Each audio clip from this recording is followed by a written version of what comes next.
हमारे यहाँ कहावत बड़ी फेमस है, 100 दिन चोर के तो एक दिन साध का। ये पूरी मिसाल एप्स्टीन के ऊपर बिल्कुल फिट बैठती है। So 3 million pages of documents, 180,000 images and 2,000 videos. The latest release of files related. We are learning that members of Congress will be able to view unredacted copies of the Epstein files. Jeffrey Epstein is back in the headlines, and this time the scandal has dragged a lot of people. This latest data dump on Jeffrey Epstein with over 3 million documents released, they're still being combed through. एक शख्स जो middle class से निकलता है और उसके connection दुनिया के बड़े बड़े फेमस लोगों के साथ हो जाते हैं, उसके सोशल सर्कल के अंदर पॉलिटिशियंस, बिजनेसमैन और इंडस्ट्री और आर्ट एंटरटेनमेंट इंडस्ट्री के बड़े बड़े लोग अटैच थे। वो या किसी भी इंडस्ट्री को देख लो, हर इंडस्ट्री के लोग उसके साथ अटैच थे। कैसे एक शख्स जो मिडिल क्लास से निकला था, एक फाइनेंसर था, कैसे उसकी कनेक्शन, उसकी पावर ने उसे हर चीज तक रसाई दे दी। आज की वीडियो में बात करेंगे एप्स्टीन फाइल के ऊपर। लेकिन एप्स्टीन फाइल के ऊपर बात करने से पहले किस एप्स्टीन के अंदर कौन कौन लोग इन्वॉल्व हैं, किन लोगों का इस एप्स्टीन के अंदर नाम आया, वो सारी चीजें समझने से पहले ये चीज समझना जरूरी है कि एप्स्टीन असल में है कौन, कहाँ से आया था, इसकी बर्थ कब हुई थी, एक्चुअली इसने एजुकेशन कहाँ से की, फिर कैसे ये फाइनेंस के फील्ड में आया और फिर कैसे ये आगे सेक्स ट्रैफिकिंग के केसेस में इन्वॉल्व हुआ। दुनिया के बड़े बड़े लोग इसके साथ अटैच हो गए। आज के वीडियो में ये सारी चीजें स्टेप बाय स्टेप समझने की कोशिश करें। जनवरी 20, 1953 के अंदर एप्स्टीन का जन्म एक नॉर्मल सी फैमिली के अंदर होता है। इसके पेरेंट्स एक गार्डनर होते हैं, जबकि इसकी मदर एक होम वाइफ होती है। एप्स्टीन शुरू में मैथमेटिक्स में बड़ा लाइक होता है, बड़ा उसे इंटरेस्ट होता है मैथमेटिक्स के अंदर। लेकिन जब ये स्कूल जाता है, स्कूल पर इसे बहुत ज्यादा भेदभाव का सामना करना पड़ता है, क्योंकि जिस स्कूल में ये एप्स्टीन जाता है वहां पर मैक्सिमम जो स्टूडेंट थे वो इटालियन अमेरिकन थे।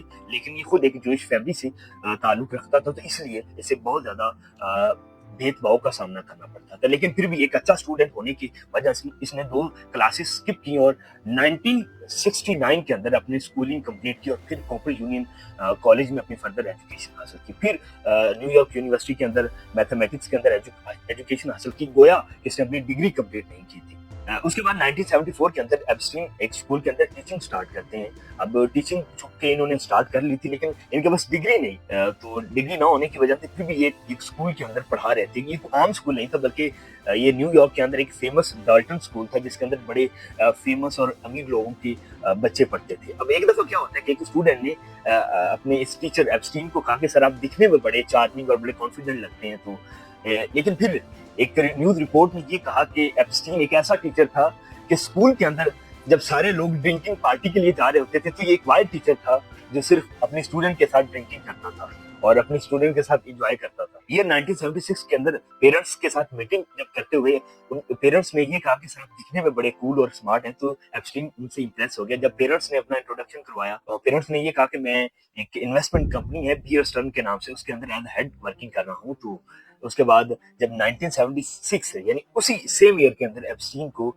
डाल्टन स्कूल से फायर कर दिया जाता है और ये कहा जाता है कि सर आप एक अच्छे टीचर नहीं है। अब टीचिंग छोड़ने के बाद ये वही कंपनी ज्वाइन करता है जो हाल ही में जिस स्टूडेंट के फादर ने इंट्रोडक्शन कराया था कि सर मैं बियर स्टर्न कंपनी के अंदर एज अ हेड काम कर रहा हूँ, तो ये वही कंपनी जाके ज्वाइन कर देता है और यहाँ से फिर एप्स्टीन का as a financier, as a broker सफर शुरू होता है। उसके बाद 1982 के अंदर एप्स्टीन अपनी खुद की एक फर्म खोलता है जिसका नाम रखता है जे एप्स्टीन एंड को। ये कंपनी थोड़े ही वक्त में ज्यादा फेमस होगी, लगभग $1 बिलियन अपने क्लाइंट्स के मैनेज करती थी। लेकिन दूसरी तरफ एप्स्टीन अपनी लग्जरी लाइफस्टाइल और बड़ी बड़ी प्रॉपर्टीज के अंदर भी इन्वेस्ट कर रहा था और साथ ही साथ बड़े बड़े लोगों के साथ, बड़े बड़े बिजनेसमैन और पॉलिटिक्स के लोग बड़े बड़े इसके सोशल सर्कल के अंदर आ रहे थे, इसकी दोस्ती का हिस्सा बन रहे। 2002 के अंदर ट्रंप ने न्यूयॉर्क मैगजीन को यह बताया कि वो लगभग 15 सालों से एप्स्टीन को जानता है, लेकिन एप्स्टीन दिखने में बड़ा एक इंटरेस्टिंग और बड़ा एक फनी आदमी है और वो हमेशा एक यंगर वुमन को पसंद करता है और अपनी सोशल लाइफ को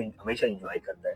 2002 के अंदर, इसी साल के अंदर, अमेरिका के फॉर्मर प्रेसिडेंट बिल क्लिंटन और एक्टर केविन और चैरस जैसे बड़े बड़े लोगों ने एप्स्टीन के साथ उसके प्राइवेट जेट के अंदर सफर किया। 2003 के अंदर एप्स्टीन ने एक फिल्म प्रोड्यूसर के साथ मिलकर न्यूयॉर्क मैगजीन को खरीदने की कोशिश की, लेकिन नाकाम रहा। At the same year Epstein ने लगभग $30 मिलियन डोनेट किए हार्वर्ड यूनिवर्सिटी। 2005 के अंदर एक 14 साल लड़की के पेरेंट्स ने ये रिपोर्ट किया पुलिस को कि एप्स्टीन ने उसकी बेटी के साथ जिनसी ज्यादती की है। पुलिस ने सर्च किया तो उसे एप्स्टीन के घर पर बहुत ज्यादा लड़कियों की तस्वीरें मिली। उसके बाद पुलिस चीफ ने ये क्लेम किया कि हमें सिमिलर पैटर्न के ऊपर 50 केसेस और मिले जो कि हमें सिमिलर एक जैसी सारे केसेस के अंदर एक जैसी ही स्टोरी है। 2007 के अंदर एक न्यूयॉर्क मैगजीन के जर्नलिस्ट ने ये कहा कि एप्स्टीन हमेशा यंग लड़कियों को पसंद करता है और वो कभी भी पब्लिकली ये बात कहने से घबराता और हेजिटेशन महसूस नहीं करता। और जब उसके ऊपर चार्जेस हो रहे होते हैं तो उसने खुलकर ये कहा कि मैं यंग लड़कियों को पसंद करता हूँ और मैं अपनी सोशल लाइफ को एंजॉय करता हूँ। 2008 के अंदर इसको फेडरल चार्जेस होने के बावजूद इसको 18 मंथ की जेल होती है।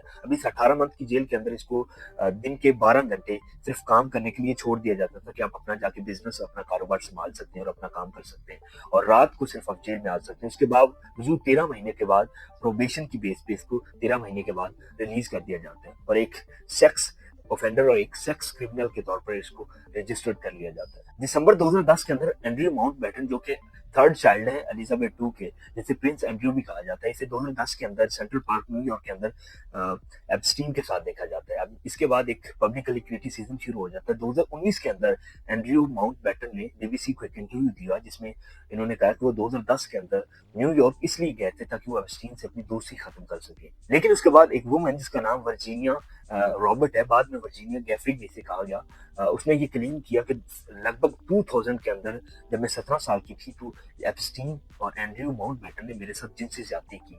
2022 के अंदर एंड्रयू ने लगभग $1 मिलियन वर्जीनिया को दिए ताकि वो इस केस को सेटल कर सके। एप्स्टीन की क्रिमिनल केसेस की अगर टाइमलाइन की अगर बात करें तो ये एक अल जजीरा का आर्टिकल है जिसके अंदर इसकी टोटल टाइमलाइन है, केसेस की टाइमलाइन है 2005 ऑनवर्ड, इसके ऊपर कौन कौन से चार्जेस थी, कौन कौन सा केस था। इस आर्टिकल को पॉज करके 1 बाय 1 देख सकते हैं कि कौन से ईयर में इसके ऊपर कौन सा केसेस था। अब उसके बाद जुलाई 2019 के अंदर जब एप्स्टीन को अरेस्ट किया जाता है, जब वो पेरिस से वापस आया था न्यूयॉर्क में, उसको अरेस्ट कर लिया जाता है। अगले ही मंथ यानी अगस्त 10 को एप्स्टीन अपने ही सेल के अंदर मुर्दा हालत में पाया जाता है। जुलाई 2020 को उसकी एक्स गर्लफ्रेंड गैसलीन मैक्सवेल को अरेस्ट किया जाता है और ये प्रूफ होता है कि वो एप्स्टीन की क्रिमिनल्स एक्टिविटीज में प्रॉपर इन्वॉल्व थी। फिर 2021 के अंदर इसको 20 साल की सजा सुनाई जाती है। 2025 के अंदर जब ट्रंप पावर के अंदर आता है तो शुरू में इसने वो फाइल रिलीज करने के बारे में हेजिटेशन की और ये कहा कि ये इतनी इंपॉर्टेंट नहीं है और ये मामला इतना इंपॉर्टेंट नहीं है, लेकिन इसकी एडमिनिस्ट्रेशन के ऊपर दबाव होने की वजह से इन्होंने एक एक्ट पास किया जिसका नाम था एप्स्टीन फाइल ट्रांसपेरेंसी एक्ट, जिसके ऊपर नवंबर 2025 के अंदर ट्रंप ने सिग्नेचर किया और इस एक्ट को पास। डिपार्टमेंट ऑफ जस्टिस को ये ऑर्डर दिया कि वो लगभग 1 महीने के अंदर एप्स्टीन की जितनी भी फाइल है उनको रिलीज करेगी। अब उसके बाद दिसंबर 2025 को कुछ थाउजेंड्स डॉक्यूमेंट को रिलीज किया जाता है जिसमें मैक्सिमम जो डॉक्यूमेंट थे उनको रिडेक्टेड किया गया था, ब्लैक बार के थ्रू उनको छुपाया गया था। अब 1 महीने के बाद जनवरी 30, 2026 को डिपार्टमेंट ऑफ जस्टिस लगभग 3.5 मिलियन डॉक्यूमेंट जिसमें 180,000 इमेजेस 2000 वीडियो से इनको रिलीज करता है। अब ये रिलीज होने के बाद पूरी दुनिया के अंदर एक कहर सा मच गया क्योंकि इस फाइल के अंदर दुनिया के बड़े-बड़े अमीरजादे, दुनिया के बड़े-बड़े बिलियनियर और एंटरटेनमेंट और इंडस्ट्री के लोग शामिल थे। अब ये 3.5 डॉक्यूमेंट के अंदर इसकी ईमेल्स, बड़े-बड़े लोगों के साथ कन्वर्सेशंस है, फिर इंटरव्यूज हैं, उसकी समरी है, फिर इसकी फ्लाइट्स हिस्ट्री है, बैंक स्टेटमेंट है, ये सारी चीजें 3.5 मिलियन डॉक्यूमेंट के अंदर शामिल है। अब ये जो 3.5 मिलियन डॉक्यूमेंट और ये फाइल रिलीज हुई है, इनको बेसिकली डिपार्टमेंट ऑफ जस्टिस ने 12 डेटा सेट के अंदर डिवाइड कर दिया गया है, जिसमें data set 1, 1.8, data set 9, data set 10 और डेटा सेट 11 और डेटा सेट 12 इन ग्रुप्स के अंदर डिवाइड किया गया है। डेटा सेट 12 के अंदर फ्यूचर में जितने भी एप्स्टीन के रिलेटेड इन्वेस्टिगेशन होगी या जितनी भी अभी पेंडिंग इन्वेस्टिगेशन है वो सारे डॉक्यूमेंट इस डेटा सेट के अंदर रखे गए हैं। फिर जो एप्स्टीन की प्रॉपर्टीज की इमेजेस हैं, उसकी वीडियोस हैं, उसको एक अलग डेटा सेट के अंदर रखा गया, तो उसको बकायदा डिपार्टमेंट ऑफ जस्टिस ने 12 डेटा सेट के अंदर डिवाइड किया। डॉक्यूमेंट रिलीज होने के बाद इस डॉक्यूमेंट के अंदर दुनिया के बड़े-बड़े लोगों के नाम शामिल थे, जिसमें Elon Musk, Trump, Bill Gate, Bill Clinton, Deepak Chopra. सवाल ये है कि ये दुनिया के जितने भी बड़े-बड़े लोग हैं आज की डेट में हमें इंसाफ, जस्टिस, ह्यूमैनिटी और पीस का पाठ पढ़ा रहे हैं, लेकिन असल बात ये है क्या ये लोग वाकई ही में ऐसे हैं या फिर ऐसा बनने की कोशिश कर रहे हैं? क्या ये लोग वाकई ही अच्छे हैं या फिर इस अच्छेपन के पीछे कोई घिनौना और साजिशी चेहरा छुपा हुआ है? बहुत शुक्रिया आपका।